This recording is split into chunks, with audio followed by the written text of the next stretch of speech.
একজন আল্লাহর বান্দার নাম, বড় শিক্ষিত বিজ্ঞানিক মানুষ।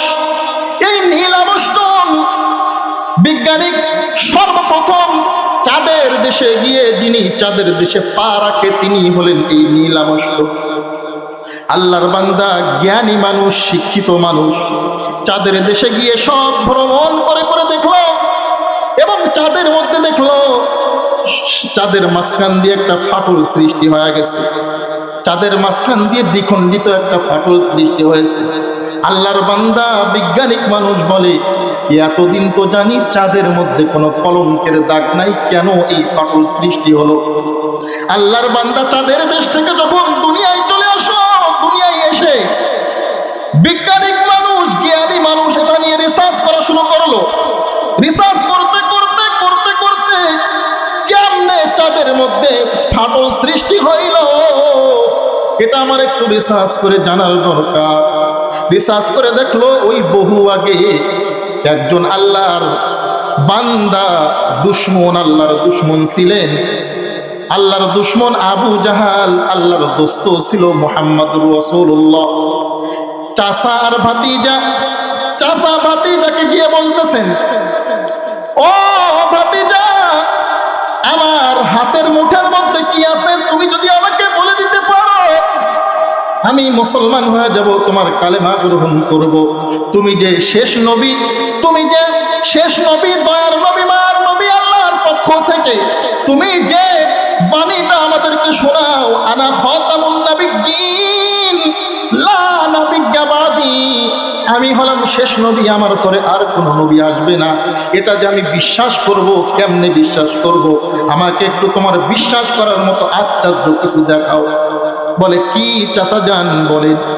বলে, হ ভাতিজা মুহাম্মদ, আমার হাতের মুঠের মধ্যে কি আছে তুমি যদি বলে দিতে পারো আমি তোমার কালেমা গ্রহণ করব। বলল, ও চাচা যান, হাতের মুঠের মধ্যে যেই বস্তু আছে ওই বস্তুকে তোমাকে সাক্ষ্য দিয়ে দিবে নাকি আমি মুহাম্মদ আমার জবান দিয়ে তোমাকে বলবো? সুবহানাল্লাহ। নাকি আমি মুহাম্মদ আমার জবান দিয়ে তোমাকে বলবো? বলে, মুহাম্মদ ভাতিজা, মনে করছিলাম তুমি পাগল, তো আসলেই তো পাগল। হাতের মধ্যে আমার আছে খেজুরের মরা, খেজুরের আটি। এই খেজুরের আটি আবার কেমনে জবাব দেবে? তুমি কি পাগল হইছো নাকি ভাতিজা? আপনাদেরকে খাপার যুবক ভাই, মুসলমান ইমানদার আল্লাহর গোলাম, আপনাদের কাছে এই প্রশ্ন রাখতে চাই যে আল্লাহ আমাদের এই জবান থেকে কথা বাহির করিয়া দেয়, ওই আল্লাহ যদি চাই খেজুরের হাটির থেকে, খেজুরের হাটির থেকে, খেজুরের হাটির জবান খুলে দিয়ে কথা বাহির করতে পারে কি পারে না? পারে। আল্লাহ আল্লাহ क्या मुबारक नाम है, अल्लाह अल्लाह आशिकों का काम है, अल्लाह अल्लाह क्या मुबारक नाम है, अल्लाह अल्लाह मोमिनों का काम है, अल्लाह अल्लाह इता शिरीन इस्तुनाम शिरे शौकर मिकुनाद जानम तमाम। আমাদের সৃষ্টিকর্তাকে আরো জোরে বলেন কে? আমাদের রিজিকটাই কে? আমাদের রিজিকটা আল্লাহ ছাড়া আর কেউ আসেনি। আমাদের হায়াতের মৌত, মৌত আমাদের হায়াতের মালিক, মৌতের মালিক কে? এই আল্লাহ যদি খেজুরের হাটির জবান খুলে দিতে চাই পারে কি পারে না? তখন আল্লাহ তাআলা খেজুরের হাতিকে ইশারা করে বললেন, ওরে খেজুরের দানা, আমার দোস্ত আর বলা লাগবে না, আমি আল্লাহ তোমাকে ইশারা দিয়ে দিলাম, অনুমতি দিয়ে দিলাম, আমার দোস্তর চাচাকে তুমি নিজেই একটু সাক্ষী দিয়ে দাও। এ মুসলমান ইমানদার, আর খেজুরের হাটি দেরি করে নাই, দেরি করে নাই, দেরি করে নাই, জবান খুলে খেজুরের হাটি বলে দিয়েছেন, লা ইলাহা ইল্লাল্লাহু মুহাম্মাদুর রাসূলুল্লাহ সাল্লাল্লাহু আলাইহি ওয়াসাল্লাম। আবু জাহাল বাটপার, আল্লাহর দুশমন কি বলে জানেন?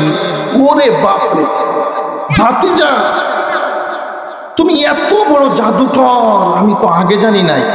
এই জাদু তুমি কোথা থেকে শিখলা? আমি মনে করেছিলাম এই বাবুরা কথা বলে না, চুপ, এই কথা বলে না, চুপ চুপ চুপ, কথা বলে না, জেহেন ছুটে যায়, ভয় নেই, জেহেন ছুটে, কথা বলে না। আবু জাহাল বলতেছে, কি ব্যাপার ভাতিজা, এত বড় জাদুকর আমি আগে কোনোদিন জানি নাই। এই মরা খেজুরের হাটের জবান খুলে কেমনে তুমি কথা বলাইলে? এই জাদু কোথা থেকে শিখলা?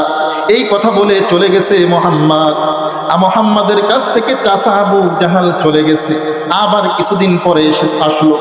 কিছুদিন পরে এসে একটা পুড়া আগুন দিয়ে জ্বালায়া পুড়ায়া একটা খেজুরের হাটে নিয়ে বলছে, ও মোহাম্মদ ভাতিজা, তুমি যদি আজকে আমার এই প্রশ্নের জবাব দিতে পারো, আমি যাহা বলবো তাহা করতে পারো, ভাতিজা আমি আর দেরি করব না। তোমার সাথে ওয়াদা দিলাম, কথা দিলাম, তোমার কালেমা গ্রহণ করে আমি মুসলমান হয়ে যাব। সুবহানাল্লাহ। বলে চাচা যান, বলেন কি করতে হবে? বলে এই যে আমার হাতের মধ্যে দেখতেছো একটা জ্বালানো পুরানো মরা খেজুরের হাঁটি, এইটা তুমি আমার সামনে জমিনের মধ্যে পুঁতবা, এইটা থেকে গাছ গজাইবে, ওই গাছটাকে বড় করবা, বড় করলে এই পর্যন্ত শেষ নাই, ওই গাছে তুমি খেজুর ধরাইবা, ওই খেজুর ধরাইয়া এই পর্যন্ত শেষ নাই, ওই খেজুরটাকে তুমি পাকাইবা, পাকাইয়া ওইটা গাছ থেকে ছিঁড়া যদি আমাকে খাওয়াইতে পারো, আমি আর দেরি করব না, তোমার হাতে হাত রেখে মুসলমান হয়ে যাব। সুবহানাল্লাহ। এ ভাই খাপাড়া এলাকার মুসলমান, আপনাদের কাছে প্রশ্ন রাখি, আমার রাসূল এই কাজ করতে পারছিলেন কি পারছিলেন না? হাদিসের কথা, কিতাবের কথা, আল্লাহ রাসূল খেজুরের হাঁটি জমিনে পুঁতলেন, গাছ গজাইলো, চারা গজাইলো, এটা বড় করলো, বড় হওয়ার পর এটাতে ফল ধরাইলো, খেজুর ধরাইলো, এটাকে আল্লাহর ইশারা অনুযায়ী পাকাইলো, পাকাইয়া চাচা আবু জাহালকে ওইটা খাইতে দিল। তারপরও এত হৃদয় বিচলিত, এত হৃদয় সত্যওয়ালা, এত দিল সত্যওয়ালা মানুষ চাচা আবু জাহাল বলে, ওরে বাপরে বাপ, তুমি এত বড় জাদুকর, এইটা যদি তুমি পারলা, আমার আর জানতে বাকি নাই, আরবের মধ্যে তোমার মতো জাদুকর আর একটা মনে হয় নাই। আবারও ইসলাম গ্রহণ করলেন না, কালেমা গ্রহণ করলেন না, আবারও নিজের বাড়ির দিকে চলে গেলেন। ও মুসলমান ইমানদার, আপনাদের কাছে বলতে চাই, এই আবু জাহেল রে বারবার ভাতিজা মুহাম্মদ এই যে কালেমা গ্রহণ করার জন্য কত অলৌকিক ঘটনা দেখাইছে, আল্লাহর পক্ষ থেকে ইশারা এসেছে, তারপরেও কি কালেমা গ্রহণ করছিলেন না? কারণ কি? কারণ এই কলবে তার মোহর লেগে গেছে।